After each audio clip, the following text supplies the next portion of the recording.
Keep fighting till the very end. To get honor and glory, you must succeed. In order to defend Washington state, John Kennedy made 2 odd phone calls to his kids on March 3, 1994. There was a change in the tone of his voice when he told them he loved them. He died in a hotel room in Mexico a few hours later. He was only 43. No one was aware that John had been engaged in a covert conflict since he was a little boy. It began when he was 4 years old and his father passed away. His entire life would be consumed by the fear that was sown by that tragedy. The calls weren't made at random. John was aware that something was about to happen. On October 31, 1950, a chilly Halloween night, John Kennedy was born in Newmarket, Ontario. He was brought up in a poor Catholic home in Toronto's East York suburb by his parents, Sydney and Evangeline Kennedy. Sydney was an automobile salesperson. Evangeline was originally from Poland. John lived at 217 Woodville Avenue with his older brother, Jim. In 1913, his grandparents emigrated to Canada in search of a better life. However, life was never easy because of those dreams. The money was tight from the start. John attended a Catholic school and was influenced by both his religious beliefs and his financial difficulties. Before something occurred that completely altered the situation, everything appeared to be under control. John began to experience an odd emptiness inside when he was just 4 years old. It never completely went gone, he would later explain in interviews. He was afraid of something he didn't yet fully comprehend, which was the source of that feeling. John's world fell apart in February 1955, just before his 5th birthday.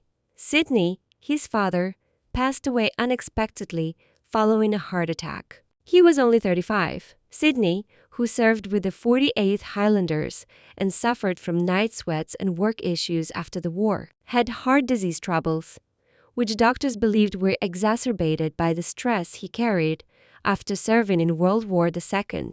Death struck like a bolt of lightning. The 39-year-old Evangeline was left alone with 2 boys. To support the family, she worked as a secretary and at any jobs she could find. Together with their large family, they moved into a little cottage and lived in close quarters, both physically and emotionally. John subsequently claimed that this loss left a wound in his heart that would never go away. He made an effort to assist. To feel helpful, he delivered medications, collected bottle tops, and performed odd jobs. On the inside, though, he was terrified. He envisioned himself sharing his father's destiny. That fear persisted and would influence his perspective on the world and his treatment of his body. John immersed himself into athletics at Neil McNeil Catholic High School when he enrolled around 1964. He was powerful on the football field because of his size. 11, he rose to prominence as an offensive tackle and contributed to his school's 1967 championship run. He briefly considered becoming a professional, but in 1968, a severe knee injury put an end to that aspiration. That was a devastating loss. He began using comedy as a coping mechanism.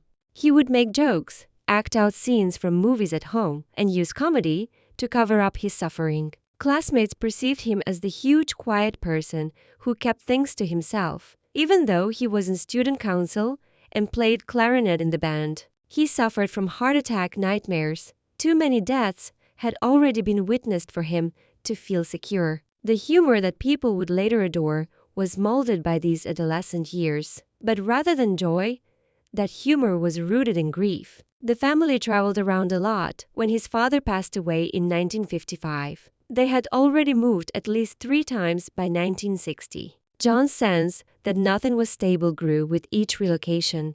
He began working at a fish and chip shop when he was 9 years old. His mother continued to work many jobs. Although it came at a heavy cost, John grew protective of his family, particularly his brother. His nightmares of dying young plagued him. He referred to it as a genetic curse in an interview from 1989. Because of these anxieties, he was extremely devoted to his loved ones and bashful in public. Later on in his SCTV career, when he never allowed ego to stand in the way of friendship, that loyalty would be evident. John enrolled in Toronto's Centennial College to study journalism in 1969, when he was barely 19 years old. He desired stability, but destiny had other ideas. Something snapped inside him when he was assisting with a local play. He felt more alive when he was acting than when he was in journalism. He had a small part in David Freeman's play, Creeps, in October 1971, which paid $40 a week. It only required that. He left college to pursue a career in show business. At this time, he got to know Dan Aykroyd. While working on theater tours, the two grew close. By 1972, John was making kids laugh, touring in the summers, and performing in children's plays with the Caravan Theater. To continue acting, he even declined a toothpaste commercial. Money was no longer a factor. Becoming an actor became a lifeline. He started working for Toronto's Children's Theatre that same year, earning $25 per performance. He frequently took characters from his own insecurities to play funny parts for children. Jackie Gleason, who gave huge men a sense of visibility, was his idol. John could relate to Gleason's comedy because it felt genuine. In a strange turn of events, he was given the children's theater job when Dan Aykroyd declined. They eventually moved in together, sharing small spaces and lofty aspirations. Acting benefited John, who by that time weighed over 300 pounds and was frequently rejected because of his bulk. It provided him with a way to express his suffering and grief. His personas turned into a shield. His grief gradually transformed into art. In 22, he tried out for Second City Toronto in the beginning of 1973. He wasn't immediately accepted by them. Instead, they sent him to Chicago, where he spent a year training under Bill Murray. He returned to the ensemble in 1974, joining future stars Catherine O'Hara, Gilda Radner, and Eugene Levy. The troupe was having trouble. It had twice been on the verge of bankruptcy. John did more than merely act out sketches. He gave them everything he had. His humor was rooted in reality. From his anxieties of growing up too quickly and being alone, he previously stated that he wanted people to feel something, not just laugh. John created human, feeling sketches by utilizing his suffering, his father's 1955 death, bullying, and weight difficulties. Instead than merely replicating American customs, they wrote about Canadian life. John was performing more than 100 times a year at the age of 24. Despite their wildness, his characters all had heart. Everyone was impressed by his improvisation. In 1976, it even aided in the launch of SCTV. Everything would change after that show. John continued to be painfully reminded of how the world perceived him despite his increasing success. He was turned down by a number of acting schools in the early 1970s, based solely on his weight. He weighed more than 350 pounds by the time he was 20. He went into a severe depression. Jokes were his attempt to cover it up, but it bothered him. Despite excellent auditions, doors closed in 1971. He made $40 a week in Creeps and found a place in community theater. Rejection, however, caused wounds that never went away. He once claimed that every rejection simply brought back memories of losing his father and being 4 years old. At the age of 25, joined friends from Second City to co-found SCTV in 1976. They didn't have much money. Only $35,000 was spent on each episode, which was broadcast on the little-known Canadian channel. However, that did not deter them. His shady talk show host character, Johnny Lauru, rose to fame. The sets were intentionally made to look cheap. People enjoyed their mockery of television. SCV produced 106 episodes over its years of operation. The show was more than just a comedy. There, broken hearts were transformed into something lovely. The world took notice when John transformed his grief and terror into laughter. He and his co-star, Joe Fleety, performed the silly role of Billy Soul Hurak in one of his most well-known SCTV comedy, Farm Film Report. Candy's comedic charm was insufficient to redeem the film due to its poor script and careless direction. Only $1.5 million was recovered from its $3 million production cost. The critics were cruel. The Times of New York didn't mince words. They referred to it as a humorous black hole. Candy was heartbroken. He admitted to friends that he didn't believe he had what it took to succeed in the movie industry. Filming for the entire day. The director, John Landis, was furious and almost replaced him. Candy was gaining weight from stress eating and losing control of his health. Even though the movie earned over $115 million and made him a recognizable name, it also deepened his addiction. By 1985, he would end up in rehab for the first time. In 1981, Candy took on the role of Ox in the comedy Stripes. His performance was brilliant, and the movie was a hit, making $85 million and just a $10 million budget. But behind the scenes, things weren't so funny. The director, Ivan Reitman, told Candy to lose 30 in just 2 weeks or risk being cut from the film. It wasn't in his contract, but the threat was real. When Candy couldn't meet the demand, Reitman insulted him in front of the crew, calling him a lazy slob. Candy locked himself in his trailer for 6 hours, smoking nonstop and crying. Bill Murray stepped in and said if Candy was fired, he'd walk off the film too.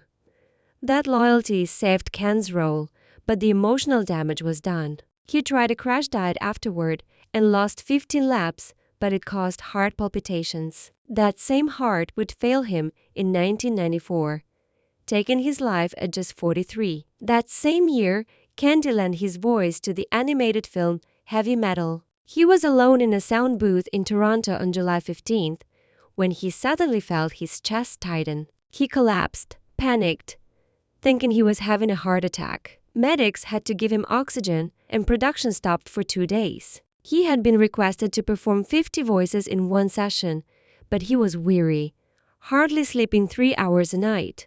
The cocaine he took up from the Blues Brothers days was still in his system. After the incident, physicians concluded it was a full-blown anxiety attack. He was prescribed Valium, which he'd continue using for years. Even if the film pulled in $20 million, Candy came out of it more fragile than ever. He began binge eating again and gained 25 pounds from stress. In 1983, Candy's role in National Lampoon's Vacation was supposed to be small but memorable. He played a theme park security guard and went off script with a wild rant that pushed a 2-minute scene into 10. The studio wasn't happy. Executives labeled his work unprofessional, and he nearly got fired. Then things got worse. During a reshoot, Candy tripped Chevy Chase by accident, inflicting an injury that delayed filming. Chase exploded at him on stage, and Candy was shaken. Still, he kept pressing, earning just $100,000 for the job. On the side, he was coping with the pressure by drinking heavily, up to 12 beers a day, and stress-eating junk food, which added another 10 to his frame. Yet, the movie generated over $60 million, and his time on film resonated with fans. By 1984, Candy was working with Tom Hanks on the movie Splash. He had to pretend to be intoxicated during a ride ball match, but he was actually intoxicated. Having partied until 5 in the morning, Jack Nicholson accidentally struck himself in the face with the racquetball while filming. That scene was included in the movie. It wasn't staged, but it looked funny. He needed 2 days to recuperate before he could resume shooting. His performance was acclaimed, and the movie made about $70 million. However, Ken's private life was quickly catching up. One of Candy's most famous roles was that of Del Griffith in the 1987 film Planes, Trains, and Automobiles. In the middle of a hectic highway scenario, he transforms into a devil at one point in the movie. The original script did not include that. Candy made it up as she went along, giggling uncontrollably as spotlights and flames flashed all around him. Despite the little 45-second scenario, he was exhausted from the energy he put into it. He didn't get any sleep because they were shooting all night. According to Steve Martin, it was similar to witnessing Candy's fatigue turn into art. At that scene, 2 crew members were hurt. Candy struggled to keep up with the pressure and was gaining weight once more. Candy had to don a bulky animatronic costume to play the half-dog, half-man character Barf, while working on Spaceballs in 1987. When the remote control tail broke and whipped a crew member's hand, stitches were needed. Candy was already sweating through 14-hour days and uncomfortable in the 15-pound suit. He was struck with guilt. In order to get through it, he began consuming 5,000 calories every day. He never completely recovered from the shame of the accident, but his improvisations helped save the role, and the film earned $38 million.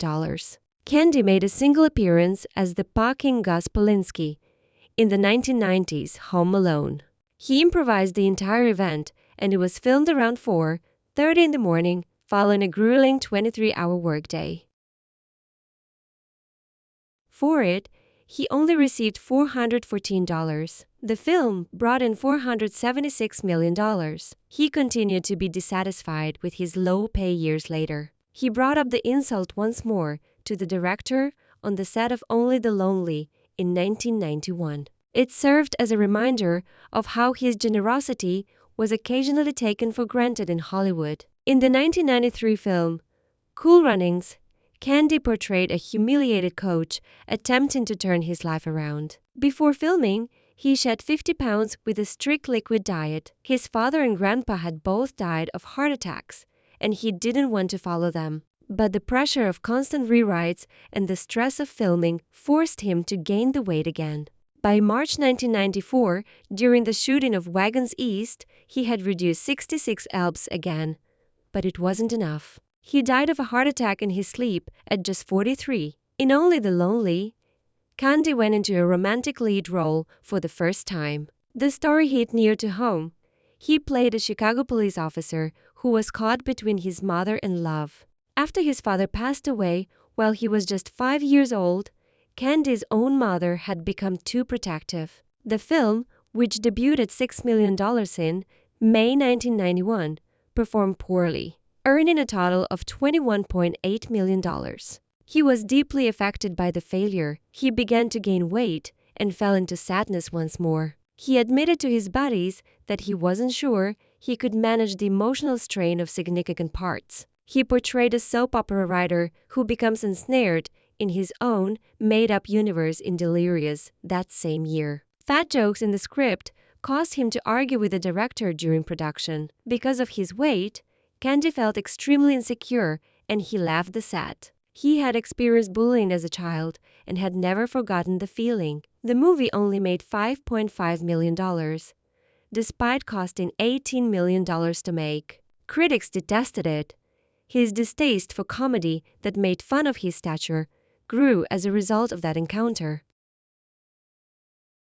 He made a brief but impactful appearance as Dean Andrews in Oliver Stone's JFK, later in 1991. He told Kevin Costner that his nervousness had gotten out of control when they were filming. He was finally receiving professional assistance and taking medication. He acknowledged that he had been numbing his feelings with cocaine since the 1970s and overeating. With heart problems, panic attacks, and a weight of 300 pounds, Candy felt his time was running out. He experienced both happiness and heartache in his personal life. He met Rosemary Hobor in a Toronto theater, and they were married in 1979.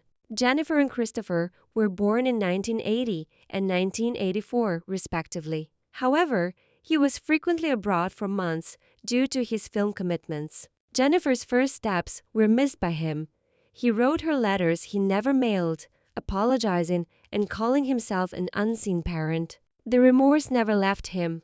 By 1993, even though he kept his family out of the spotlight, the loneliness during hotel stays caused him to binge eat again, reaching 300 lb.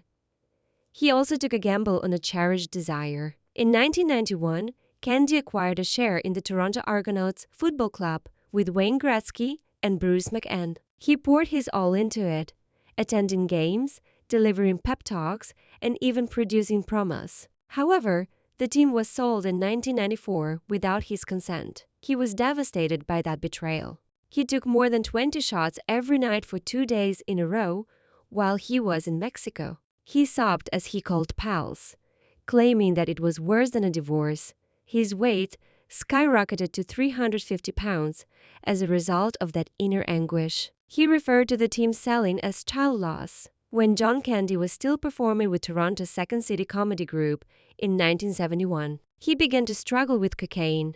He worked crazily long hours and occasionally rode nonstop for 2 days at a time. Particularly during those sessions with Dan Arrow and others, the medicine kept him alert. It appeared to be a boost at first, but it quickly changed to something more sinister. His use worsened in the early years of SCTV. He began consuming up to 2 grams at a time. Though it subtly destroyed him on the inside, it gave him a sense of grandeur on film. He was already weighing almost 300 pounds by 1975, and he frequently became paranoid. Then everything changed in March 1982. John was severely impacted by the cocaine and heroin combination that killed his close buddy John Belushi at the age of 33. He destroyed all of his drug equipment and spent 2 weeks trapped inside his house. Then he never touched it again. Even after he resigned, the harm persisted for years until his 1994 heart attack. John developed a cigarette addiction in 1967 when he was just 17 years old. In Toronto, it was initially simply a rebellious thing, but as his job became more demanding, he found it impossible to let go of. He made at least 12 attempts to stop. He experimented with hypnosis around 1980. He experimented with nicotine patches around 1990. Nothing was successful. He had one of the worst experiences when filming Wagons East in Mexico in 1994. He had made another attempt to stop, but it had only lasted 3 days. He returned because of the pressure, the heat, and the stress. To get through it at the time, he smoked 2 full packs every day. By 1985, those in his immediate vicinity reported hearing his lungs gasping. According to medical professionals, smoking was one of the factors that contributed to his heart attack at the time of his death. He even made a joke about Smokes being the only reliable co-star in an interview from 1989. He was afraid of dying the same manner his father did in 1955 though, which was hidden under the laughter. His father was only 35. John understood in his heart that he was pursuing the same outcome. The panic episodes had been intolerable by 1990 when he reached 40. In a hotel in Los Angeles, one of them struck so forcefully that he passed out. He had to call for aid since he thought he was dying. He had lived with that anxiety for years. It had been sown early by his father's death in 1955, and now it was blossoming into something beyond his control. These attacks, which lasted up to 15 minutes each time, occurred 3 times a week during the 1989 Uncle Buck movie shoot. He would perspire, have trouble breathing, and attempt to conceal it from the young Macaulay Culkin and everyone else on set. Therapy was somewhat helpful. Between 1990 and 1993, he went twice a month, and experts stated that some of it was probably inherited. He compared the sensation to a ticking bomb within his chest. Although he presented a happy and endearing front, he was actually collapsing. And until his passing in 1994, he carried that pain with him. John didn't snap when his career took a knock. He took a sip. He went home and had 10 drinks that same evening in 1983 when a critic criticized him for being overweight and unfunny for his role in Going Berserk. He lost consciousness for 2 days. The loss of his father in 1955 was the root cause of the intense pain. He wanted to block out the world because of that old hurt. He drank even more in 1987 when the great outdoors didn't do well. 15 drinks a day, combining whiskey and beer. He spiraled, gained 20 pounds, and got into arguments with people on set. He was consuming almost 200 beers per month by 1992. In 1988, doctors had already diagnosed him with hypertension. He didn't stop though. It wasn't simply the reviews, according to people close to him, such as Eugene Levy. He was reminded of it by the reviews, that he might not have been sufficient, that he might not receive the love he offered. So he took a sip. He was usually witty. The world witnessed that. But the fact was his comedy hid something much worse. In 1985, he started therapy and told the truth. He had depression, and it had been present from boyhood. He felt bad for not saving his dad in 1955. even though he was merely a 5-year-old youngster when his father died. That remorse never left. It grew into a need to please everyone. During Planes, Trains, and Automobiles, in 1987, he pushed himself to shoot extra scenes to make the director happy, even if it meant working 18 hours and crying when no one was looking. He admitted to his therapist in 1978 that he had suicide thoughts following a failed TV pilot. By 1990, he was in the danger zone with a depression score of 28. According to his buddies, after making the cast laugh uncontrollably on SCTV, he would go home and write in his journal about how worthless he felt. Not one of the jokes was a joke. They served as a shield.